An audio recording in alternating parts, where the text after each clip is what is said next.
प्यारी साध संगतियों, ये कलयुग का भयानक समय है और इस भयानक समय में मन इंद्रियां बड़े जोरों पे हैं।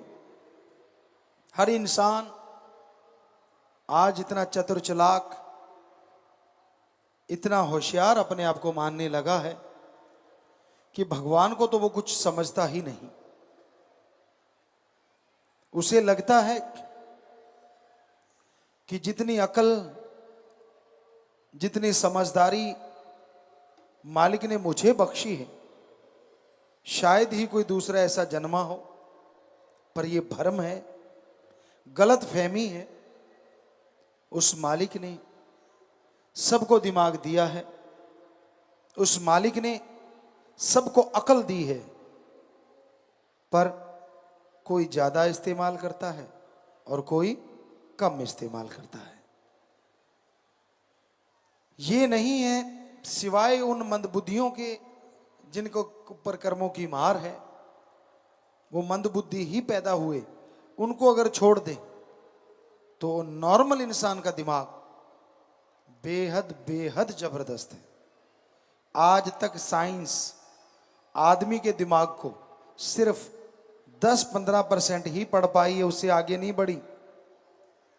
और आज सुपर कंप्यूटर बन गए, मिसाइल बनी है, खात्मे का साजो सामान हाइड्रोजन बम तक बन गए। ये सिर्फ 5 से 10% इस्तेमाल करने से हो गया। अगर इसका ज्यादा इस्तेमाल किया जाए तो क्या से क्या नहीं हो सकता। आज दुनिया जो तबाही के रास्ते की तरफ जा रही है, काश सारे साइंटिस्ट इसलिए लग जाएं कि इंसान को ज्यादा से ज्यादा सुख कैसे मिले, ज्यादा से ज्यादा दिलो दिमाग में शांति कैसे आए, ज्यादा से ज्यादा शांत में रहते हुए आनंद में जीवन कैसे व्यतीत किया जाए। तो भगवान का नाम साइंटिस्टों को भी बहुत रास्ता दिखा सकता है। लेकिन जैसा शुरू से चलता आया है, इंसान के खात्मे के लिए साजो सामान पे रिसर्च ज्यादा होती है। इंसान के अंदर भूखमरी ना आए, इसको रोकने के लिए रिसर्च बहुत कम होती है। अगर ये रिसर्च कर दी जाए तो हम कहते हैं कोई दुखी रहे ही ना बाहरी तौर पे, और साथ में ईश्वर का नाम ले तो अंदरूनी तौर पे भी सुखी हो सकता है। होड़ मची हुई है इंसानों में एक दूसरे को नीचा दिखाने की। होड़ मची हुई है देशों में एक दूसरे से ज्यादा टेक्नोलॉजी लाके डराने की। होड़ बहुत कम नजर आती है इंसानियत सृष्टि के भले कमाने की, बहुत कम। काश साइंटिस्ट तबाही का मार्ग त्याग की उसी यूरेनियम से, उसी तबाही की चीजों से भलाई की चीजें बना दें, तो हमें लगता है ये गाड़ियों के लिए पेट्रोल डीजल की जरूरत ही ना रहे। ये गैस सिलेंडर, ये साजो सामान की जरूरत ही ना पड़े, क्योंकि उन तत्व से बहुत एनर्जी पैदा की जा सकती है। सूरज एक ऐसा तत्व है, या दूसरे शब्दों में ऐसी शक्ति है जिससे हम इतनी एनर्जी हासिल कर सकते हैं, इतनी एनर्जी हासिल कर सकते हैं, कोई बैटरी की जरूरत नहीं, कोई डीजल पेट्रोल की जरूरत ना पड़े, कोई गैस सिलेंडर की जरूरत ना पड़े। अगर इस पे पीछे लग जाएं और इसको हम पकड़ लें साइंटिस्ट लोग, तो पूरे घरों में चूल्हे फ्री में चलेंगे। साइकिल, गाड़ियां, मोटरसाइकिल वगैरह सब फ्री में चलेंगे, क्योंकि साइकिल पे भी इंजन लग जाएगा जब सूर्य से ही चार्ज होना है। पर कोई उधर दिमाग लगाता ही नहीं, एक हद तक दिमाग लगाते हैं, छोड़ देते हैं। और बेचारा कोई सीधा साधा बंदा उसको पकड़ ले तो उसको कह देते हैं तू नहीं कर सकता, तो कानूनी दायरे से बाहर है। बहुत सस्ते में बहुत बढ़िया चीजें बन सकती। डीएनए के इलाज के लिए हमारे डॉक्टर, हमारे साइंटिस्ट अगर लग जाएं, जो रामायण काल में होता था कि आदमी का डीएनए ठीक कर दिया जाता था और वो सैकड़ों साल जिंदगी जीता रहता था, कभी भी उसको दुख नहीं आता था। लेकिन यहां तो दवाई की सारी फैक्ट्रियां बंद हो जाएंगी। वो होने क्यों देंगे डीएनए की टेस्ट? कितनी दवाइयों के बैठे हैं। आप सोच के देखिए, पूरे वर्ल्ड में सबसे ज्यादा मुनाफा कमाते लोग इससे, 3 के 33 लेते हैं। बुरा ना मानना, और क्षेत्रों में भी यही हाल है, पर ख्याल में आ गया तो जो ख्याल में आ गया हमने बोल दिया। हमें ऐसा लगता है, ये हमारे विचार हैं। हो सकता है 3 के 300 भी होते हो, हमें क्या पता। हो तो क्या 3 के 13 ही होते हो, क्या कह सकते हैं। लेकिन है गड़बड़ जरूर, पक्का है। वरना एक ही दवाई एक ही जगह पे हमने देखी है, 3 रुपए की भी मिलती है और 30 रुपए की भी मिलती है। क्यों भाई? सेम साल्ट है, सेम सब कुछ है। वो बेचारा कोई दानिशमंद देता है, कमाई नहीं करता। वो कहता मैं भी 5 रुपए 5 पैसे या 10 रुपए से कमाता हूं, इसका मतलब 2 रुपए 90 पैसे की पड़ती है। और उसी के 30 रुपए भी हमने लेते देखा लोगों को। हर बिजनेस में, हर व्यापार में ये चीजें हो रही हैं। तो काश हमारे साइंटिस्ट, काश हमारे डॉक्टर इस बारे में कदम उठाएं कि हां, इंसानियत के भले के लिए हम डीएनए तक जाएंगे। हमने यहाँ के डॉक्टरों को बोला है, हमारे सत्संगी डॉक्टर यूएसए में भी हैं, हर जगह वो आए भी हैं, तो हम उनको कहते रहते हैं कि बेटा ऐसा रिसर्च करो कि डीएनए के बारे में आप सर्च करो, क्योंकि ऐसा हुआ है, कभी ऐसा था। यहां बहुत सारे आज डॉक्टर भी आए होंगे, क्या आप बता सकते हैं? हम डॉक्टरों से ही पूछना चाहेंगे। शाम को लोग तलवारों से लड़े, भालाओं से लड़े, यहां तक कि एटम की शक्ति का भी सामना करा, जख्मी हो गए बुरी तरह से, वो बेहोश हो गए, लेकिन अगले दिन तलवार लेके फिर लड़ रहे। कैसे? महाभारत का पढ़ के देखो, कितनी बड़ी साइंस थी तब।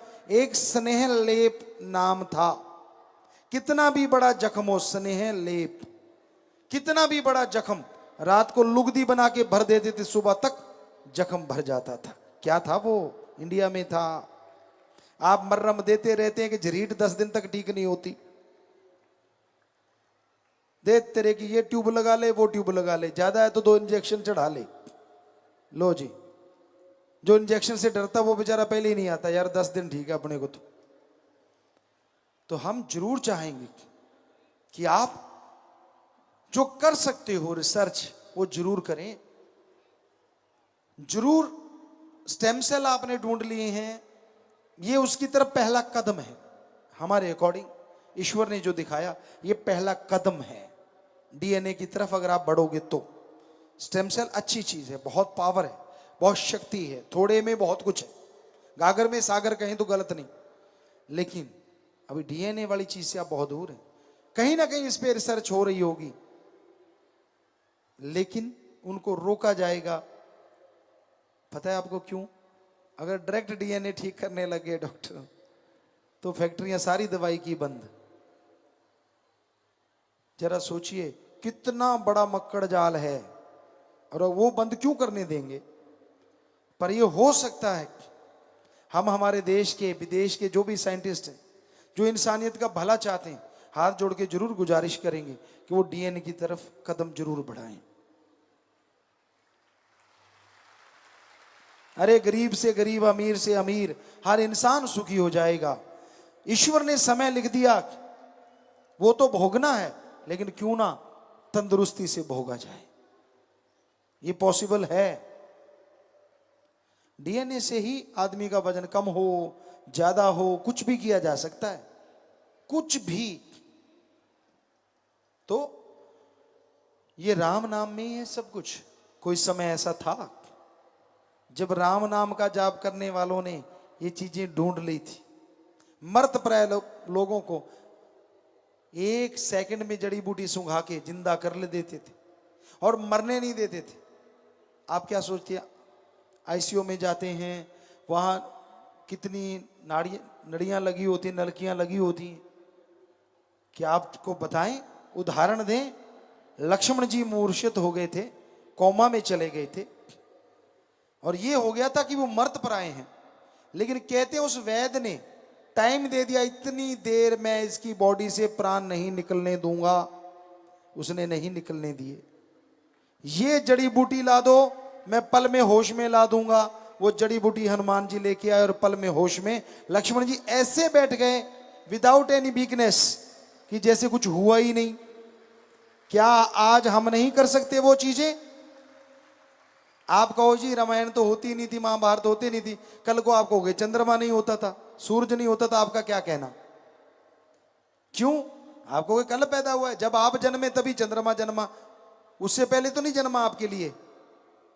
तो ये फजूल की बातें हैं। हम गारंटी देते हैं महाभारत भी हुआ और रामायण काल भी था, हम गारंटी देते हैं इस बात की।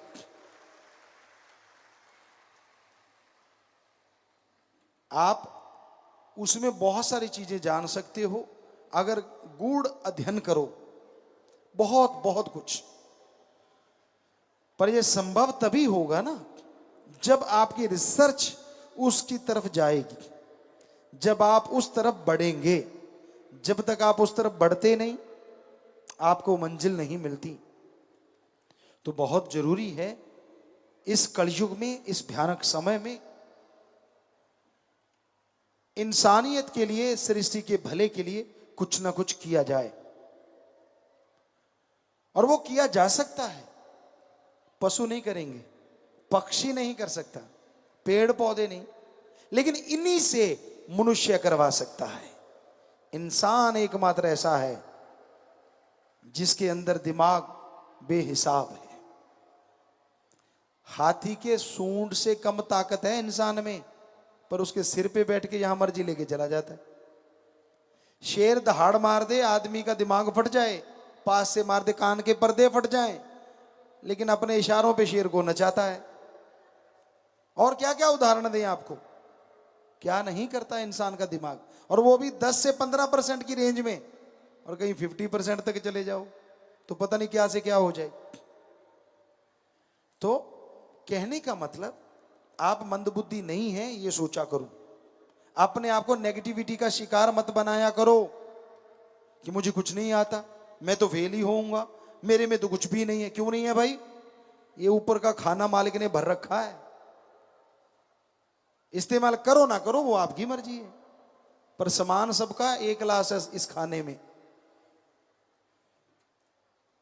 तो अब इस्तेमाल कैसे करते हो वो आपके ऊपर निर्भर है ना।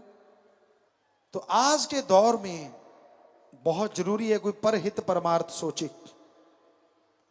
इस दिमाग से अच्छी सोच लाया करो। संत पीर फकीर कभी किसी का बुरा नहीं सोचते। संत पीर फकीर कभी किसी का बुरा नहीं करते। जब आदमी के अंदर खोट होता है, आदमी के अंदर दोष होता है, पंजाबी में एक कहावत है, आपदा पाड़ा आपनों ही मार जाता है। मतलब जब खुद में कोई कमी होती है ना, उससे बचने के लिए जब वो संतों में कमी निकालने लगता है, क्यों किंतु परंतु जब शुरू हो जाती है, तो वो अपने कर्मों की वजह से दुखी, बेइंतहा दुखी होना शुरू हो जाता है। अपने आप को बचाने के लिए हथकंडे अपनाता है, दूसरों का इस्तेमाल करता है।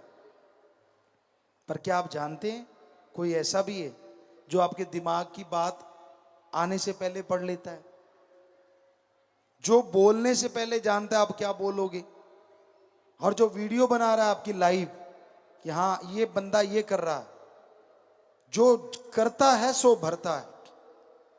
जितने मर्जी गप मारते रहो फकीर के सामने, जो मर्जी कहते रहो, फकीर देखो हाँ बेटा, अच्छा बेटा, अच्छा बेटा। फकीर ने क्या लेना भाई? पर आपको लगता है मैंने बुद्धू बना दिया। भूल जाते हो आपने अपने आप को बुद्धू बना लिया, क्योंकि वो राम है, वो अल्लाह है, वो वाहिगुरु है, वो गॉड है, वो ईश्वर है जो सबके अंदर बैठा हर पल हर क्षण का हिसाब रखता है। वो जानता है तू बंद कमरे में क्या करता है, वो जानता है दूसरे के कंधे पे रख के तू कैसे चलाता है। वो अनजान नहीं है। अरे तेरे जैसे अरबों बनाए हैं उसने, क्यों भूल जाता है? वो दिमाग को फिट करने वाला है। कई बार आदमी को लगता है यार भगवान है ही नहीं, तो क्या जो कहते भगवान है ही नहीं, आदमी जैसा दिमाग बना के दिखाओगे? आदमी छोटो, आप कीड़े जैसा नहीं बना सकते, अभी तक तो बना नहीं। क्या आदमी का जो शारीरिक ढांचा है, क्या एक बूंद से या 2 बूंद से ऐसे बन जाता है? तो आप बना के दिखाओ। नहीं ना, कैसे पॉसिबल है? कैसे होता है यह सब? कमाल की रचना करता है वो रचयिता। 2 सगे भाइयों के हाथों के निशान अलग अलग होते हैं। 2 सगे भाइयों की तकदीर कई बार अलग अलग देखने में मिलती है। एक ही मां, एक ही बाप, एक ही रगों में बहने वाला खून, पर दोनों की तकदीर अलग क्यों? बताइए, बताए कोई साइंटिस्ट का कौन से जीन्स में कमी आ गई भाई? मां भी अमीर, बाप भी अमीर, एक बेटा अमीर और एक गरीब, क्यों? दोनों की औलाद, दोनों का खून। तो बहुत सारे ऐसे सवाल हैं जो साइंस मुंह बाए खड़ी रह जाएगी, उसे समझ नहीं आएगी। पर हां, रूहानियत में इसका जवाब है। जैसे कर्म करते हो वैसा फल आने वाले टाइम में भोगना पड़ता है। मन घड़ंत चीजों पे आप चलते रहते हो, और मन इतना जालिम है जो इंसान को डुबोने में ज्यादा देर नहीं करता। कई बार आपको बात सुनाई है आत्मा और मन की, कई बार उदाहरण दिया है आपको कि एक बुजुर्ग माता थी, उसने 2 पालतू पशु रखे हुए थे, एक था बंदर, एक था बकरा। एक दिन क्या हुआ, सब्जी काट रही थी, फ्रूट पड़े थे, अचानक संदेश आया कि उनके घर मेहमान आने वाले। तो उसने सोचा चलो दुकान से कुछ सामान ले आऊं। वो चली गई, सब्जी काट रही थी, फ्रूट वहीं पड़ा था, बकरा बंधा था, बंदर बंधा हुआ था। लेकिन हुआ क्या, जब वापस आई तो सारा फ्रूट गायब था और बकरा सब्जी में मुंह मार रहा था, खुला हुआ था। बुजुर्ग औरत ने आप देखा ना ताप, डंडा लिया उठा और 8-10 धर दी। पड़ोसी देख रहा था, उसने रोका, ए माता रुक, ताई रुक। कहने लगी बेटा क्या है? मर जाना, मेरी सारी सब्जी खा गया बकरा। ताई ये गलत। कहते सही क्या है? कहते मैं देख रहा था, ये तेरा जो बंदर है ना, इसने गड़ से रस्सा निकाला, सारी फ्रूट चट कर गया, आधी सब्जी चट कर गया, और बाद में बकरे का रस्सा खोल दिया, खुद के गले में डाल के आराम से बैठा है। काम उसका है, पड़ बकरे की रही है। तो उसी तरह काम आपके मन का होता है और पड़ आत्मा की रही होती। नेगेटिविटी जिनके अंदर होती है ना, किसी पे उनको यकीन आता ही नहीं, और ऐसे लोग कभी किसी के यकीन के पात्र बन ही नहीं सकते। कितने ही अपने आप को चेंज कर लें, कुछ भी कर लें, बिन पहनदे की लोटे की तरह होते। ना वो राम में यकीन, ना भगवान में यकीन, ना पीर फकीर में यकीन। वो बात सुनाया करते हैं, जमुना गया तो जमुना दास और गंगा गया तो गंगाराम। मतलब जिसने लाया गली ओदे वर तुर चली। अजीबो गरीब बातें हम देखते रहते, चुप रहते हैं, मुस्कुराते रहते हैं, मालिक से दुआ करते रहते हैं सबको सद्बुद्धि बख्शे। लोगों को अपना सिक्का चलाना होता है। जब लगा कि सिक्का नहीं चला तो गड़बड़, और चल गया तो खोटा भी अच्छा। तो राम का नाम इस कलयुग में अति जरूरी है। ओम हरि अल्लाह वाहिगुरु के नाम के बिना आपको सद्बुद्धि नहीं आएगी। आप दूसरों के भले की तो छोड़ो, अपना भी भला नहीं कर पाओगे। राम नाम का सुमरन करना पड़ेगा, भक्ति करनी पड़ेगी। 15 मिनट करो, आधा घंटा करो, वो आपकी मर्जी, पर करो। उससे आपको सही रास्ता मिलेगा, उसी से आप परम पिता परमात्मा की खुशियां हासिल कर पाएंगे। और राम का नाम लेना कितना आसान है, आपको लगता है कि नहीं, पर है आसान। साईं मस्ताना जी, शास्त्र नाम जी दाता ने सिर्फ 3 ही शब्द बना दिए, और अगर एक ग्रंथ दिया होता तो क्या करते आप? अब 3 शब्द भी आप जाप नहीं करना चाहते। कई लोग बड़ा अजीबोगरीब जवाब देते हैं, गुरुजी टाइम नहीं लगता। कमाल है यार, पोटी नहीं जाता क्या? जाता है। आजकल के बच्चे तो आधा घंटा फोन पे मत्था मार के निकाल के आते हैं। उसकी जगह फोन ना ले, राम का नाम जपता रहे, उधर भी काम और उधर भी काम, क्या पता कब मिल जाए राम। पर ना जी, बता कौन सा तेरा काम छुड़वाया? गाड़ी चला रहा है, चलाता जा, हाथों से गाड़ी चला, पैरों से क्लच ब्रेक रेस दबा, और जीवा को अल्लाह वाहिगुरु यार के साथ लगा। बता क्या काम छुड़वाया तेरा? तेरी गाड़ी भी जा रही है और उधर वाली गाड़ी भी जा रही है, क्या पता कौन सी गाड़ी कहां पहुंच जाए। ये फजूल के बहाने ना मारा करो। ऐसे बहाने तो पहली कक्षा में पढ़ने वाले बच्चे भी नहीं मारते, फर्स्ट क्लास वाले, जैसे आप मारते हो। टाइम नहीं मिलता, कमाल है। रोटी खाते हो सही टाइम पे, ब्रेकफास्ट करते हो सही टाइम पे, लंच डिनर सही टाइम पे, राम के नाम के टाइम नहीं है। गप मारने हो सारी सारी रात प्रोग्राम चलता है, और सतगुरु के पास बैठना हो तो नींद आने लगती है। सत्संग सुननी हो तो नींद जारी, मुंह फाड़ फाड़ के आवासियां लेता है, चाहे अंदर बैठ के दांत गिन लो। मतलब अजीबोगरीब स्थिति है। गप मार रहे हो, फिर जोश देखो, अच्छा सामने वाला पूछता है मतलब फिर क्यों हुआ, वो चुगली निंदा 2-4 और धर देता है, ये हुआ वो हुआ। मतलब इतने चटकारे ले लेके करते, इतना तो अब किसी कंपनी की मशहूरी ना हो जाए, उस गोली में नहीं होता, चूर्ण वाली में, आप समझी गए। तो राम नाम के टाइम पता नहीं आपको क्या हो जाता है, तब क्यों नहीं जाप करते भाई? कपड़े प्रेस करना आप नहीं भूलते। हम कहते हैं, ऐसा नहीं कहते कि मत प्रेस क्यों करते हो, करो। बाल सवारने में शीशा बेचारा आगे से तौबा नहीं करता, वरना आप लगे ही रहते हो, उठा के कभी इधर मारे कभी इधर मारे, कभी इधर मारे कभी इधर मारे। पगड़ी बांधने में, टूटी शूटी लगाने में पता नहीं कितना टाइम। शीशा अगर आम हो तो भाग जाए, लेकिन बेचारा वो तो निर्जीव है। हम नहीं कहते कि मत लगाओ, जितनी मर्जी टूटियां लगाओ। हमारा कहने का मतलब, अगर उसके लिए टाइम है तो 10 मिनट अल्लाह वाहिगुरु राम के लिए टाइम क्यों नहीं है आपके पास? कोई जमीन उपजाऊ है या नहीं, जब बीज डलता है तो पता चलता है। और बीज तभी डलेगा जब उस भूमि को संवारा जाता है। पहले हल चलाते हैं, घास फूस साफ करते हैं, फिर पानी देते हैं, खाद डालते हैं, बीज डालते हैं, तो फसल होती है ना। कोई दुकानदार दुकान खोलता है, रंग रोगन करता है, मशहूरी करता है, सामान लाता है, दुकान भरता है, फिर खोलता है, फिर चलती है ना। बच्चे पढ़ाई करते हैं, फर्स्ट क्लास से लेकर डिग्री डिप्लोमे तक कितने साल लगाते हैं, तो मास्टरेट बनते हैं ना, तो वो डिग्रियां हाथ में आती हैं, तो डॉक्टरेट की डिग्री हासिल होती है। और इधर आप कहते नहीं, हमें कोई भगवान दिखा दे, परमात्मा दिखा दे, हम मान जाएंगे।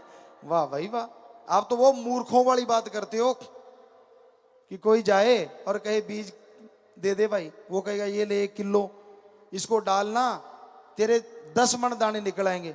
और आप कहो ना भाई, पहले 10 मन निकाल के दिखा दे किलो में से। हंसी आती है ना? तो फकीरों को क्यों ना हंसी आए जब लोग ऐसी बातें करते हैं। हमें तो भगवान दिखा दो, पकौड़ा है जो जेब से निकाल के तेरे हाथ पे रख दें। अरे छोटी सी डॉक्टरेट की डिग्री भगवान के मुकाबले, उसके लिए आप 20-24 साल लगा सकते हो। और परमात्मा के लिए एक पल नहीं लगाया, आपको दे दो जी। क्यों भाई, चट्टी पड़ी है भगवान को जो तेरे को दे दे? चट्टी तो तेरे को पड़ी हुई है जो 84 लाख जोनी भोग के आया है, जो दर दर ठोकर खा के अब तुझे इंसान का शरीर मिला है। तुझे चाहिए कि तू मालिक को मिले। मालिक को कोई किसी से नहीं मतलब, लेकिन है वो बहुत दयालु है, इसलिए अपने संत पीर फकीर समय समय पे भेजता रहता है ताकि उससे बिछड़े हुई उसकी औलाद उससे जाके वापस मिल जाए।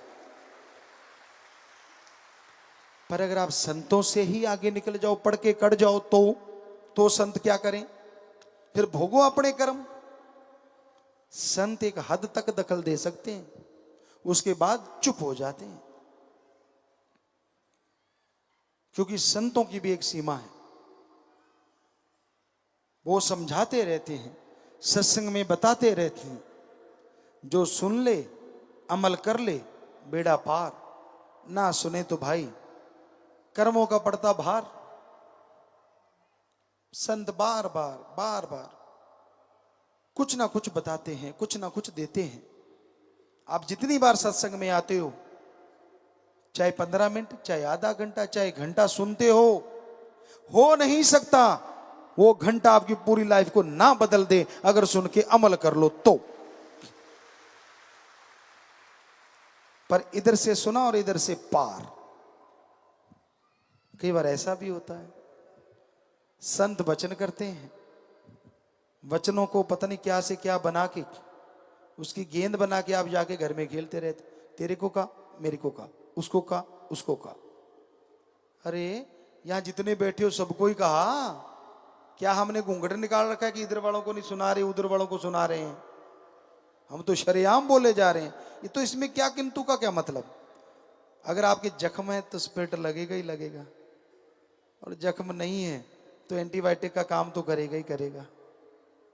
सीधी सी बात। कमी अगर आप में है तो घण जैसी चोट लगेगी लगेगी, और कमी आप में नहीं है तो आप और संवर जाएंगे, लोहे से सोना बन जाएंगे। संत किसी दूसरे को थोड़ी ना सुनाते हैं। सत्संग में जो आएगा, बैठेगा, सुनेगा, जिसकी जैसी भावना, जैसी सोच हमारे पास आ रही है, अल्लाह राम हमें बता रहे हैं, हम बोले जा रहे हैं। माइक की क्या औकात अकेला बोल दे? इसमें जैसी फूंक फूंकेंगे वैसी आवाज आप तक पहुंचेगी। हम तो माइक हैं भाई, फकीर हैं, आपके सेवादार, चौकीदार हैं। जैसी वो फूंक मार रहा है आप तक आ रही है। तो सुन के अमल कर लो, ज्यादा एक्टिंग मत करो। अभी हम फिल्मों में काम करते रहते हैं आपके भले के लिए, तो वहां हम एक बात कहते हैं बच्चों को, ओवर एक्टिंग मत कर। यहां क्या बोले, सारे हीरो हीरोइन बैठे होते हैं, जब हम निगाह मारते जानबूझ के करते हैं पुत ज्यादा पता लगता है जो तू ऐ करते हैं कि छुपाई जन्ना है। सो कहने का मतलब, पता तो हमें सब है, ऐसा फिक्र में ना रह जाना। पर जैसा तू वैसा चल, जैसा चलना चाहे चलता जा। हमने क्या लेना भाई? अगर तू ओवर स्मार्ट बन के चलना ही चाहता है तो चल, तेरी मर्जी। फकीर बुरा नहीं कर सकते सोच में भी, कर्मों से तो क्या करेंगे किसी का। लोग जल्दी भूल जाते हैं, ये अलग बात है। हमने देखा परमात्मा ने जिनको जिंदगी बख्श दी, उसे पता था कि मेरी इस पल मौत होती, उसे पता था सारी जिंदगी मेरा बर्बाद हो जाती, लेकिन वाह यार, वाह भगवान, वाह राम, वाह राम, वाह राम, वाह राम। जब ठीक हो गया कहता, वाह राम मैं सही हूं, अब तेरा क्या काम। खत्म, छुट्टी। बस इतने मतलब परस्त, भूल गए सब कुछ, और अपने आप को सही साबित करने के लिए गैरों का साथ। वो कहते हैं ना, लंडे नु खुंडा 100 को तो टक्कर दे। कहावत है एक पंजाबी की, क्योंकि मां भाषा जैसी होती है ना, वो बातें ज्यादा याद रहती हैं। तो लंडे नु खुंडा 100 को तो टक्कर दे, एहे जे नु गल करने वाला भी भज के लेंदा है। अच्छा तू सही कहना यार, बस हो गया काम शुरू। भक्ति शक्ति सब उड़ गई, पल्ले रह गई झूठी बातें। वही यार दोस्त, वही मित्र अच्छे लगते हैं जो हाँ में हाँ मिलाएं। कोई सच्ची बात कह दे बड़ा कड़वा लगता है, गड़बड़ लगती है। कि यार मेरे को इसने सच क्यों बोला। कभी फकीरी की तकड़ी पे तोल के देखा करो। और हम आपको गारंटी देते हैं, यहां इतनी साथ संगत बैठी है, कोई एक बताए हमने कभी वचन करके या वैसे कह के किसी का बुरा किया हो, कोई भी। हम देनदार हैं कि हाँ भाई इसका बुरा हुआ, हमने कहा कि तेरा बुरा हो जाए, हो ही नहीं सकता। हाँ, गुस्से में जरूर बोले होंगे किसी न किसी को, और वो राम अल्लाह वाहिगुरु जानता है उस गुस्से में क्या पता आपका पहाड़ कब राई बन गया, ये राम जाने। कैसे फिल्म दिखाएं आपको, कैसे कर्म काटते हैं वो भगवान, कैसे राम का नाम जपने वालों की सहायता करते हैं राम। देखना चाहते हो तो घंटा सुबह शाम सिमरण करो, सच का सच और झूठ का झूठ सामने होगा, दूध का दूध पानी का पानी। पर यह संभव तभी है ना जब सुमरण करो। आप तो ऐसे बंदों के साथ बातें करते हो जो ना सुमरण करते हैं, ना भक्ति करते हैं, ना सेवा। वो कहते हैं ना, एक कहावत है, आप डुबेंदे बामणा जजमान भी डूबे। ऐसे लोगों से बात करोगे तो भक्ति कहां से खिलेगी। वो तो कहेंगे हाँ यार तू यार छोड़ यार, क्या मिला तुझे, क्या हासिल हो गया तुझे। फकीर जो जिस काबिल होता है उसको वही चीज बख्शते हैं। फकीर कभी भी गलत नहीं हो सकता। उनको गलत कहने वाले के कर्म बुरे आ जाते हैं, शायद इसलिए वो बोलते रहते हैं। हम नहीं चाहते भगवान किसी का बुरा करे, सबका भला करे, सबका फायदा हो। ऐसा कहने वाले भी मालिक की दरगाह में बख्शे जाएं, यही मालिक से दुआ कर सकते हैं, बाकी उसकी मर्जी। फकीर गलत करता है।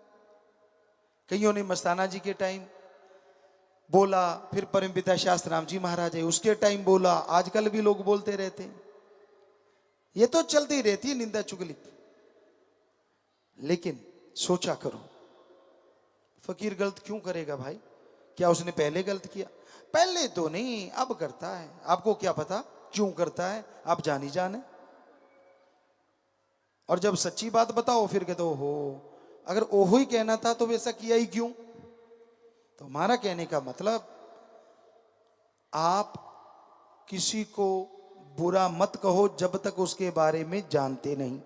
जान गए तो भी बुरा ना कहो। क्यों? कल को वो अच्छा हो गया और आपने उसको दोस्त बनाया, अगर बुरा कहा हुआ है तो फिर क्या होगा। सच्ची बात कड़वी लगती है। कोई सच कह दे, हम रोज आजमाते हैं, कोई सच कह दे तो मिर्ची लगती है, और कोई लिपा पोती करता रहे तो वो अच्छा लगता है। तो भाई नेचर बदलनी चाहिए। फकीर सबका भला मांगते हैं। तरवर फल नहीं खाते है, सरवर पीवन नीर, परमार्थ के कारण संतन भयो शरीर। तरुवर पेड़ पौधे फल खुद नहीं खाते, सरोवर मीठे समुद्र या समुद्र पानी खुद नहीं पीते, सब दूसरों के लिए होता है। और वैसे ही संत सब कुछ समाज के भले के लिए करते हैं, पर्सनल उनका अपना कोई हित नहीं होता।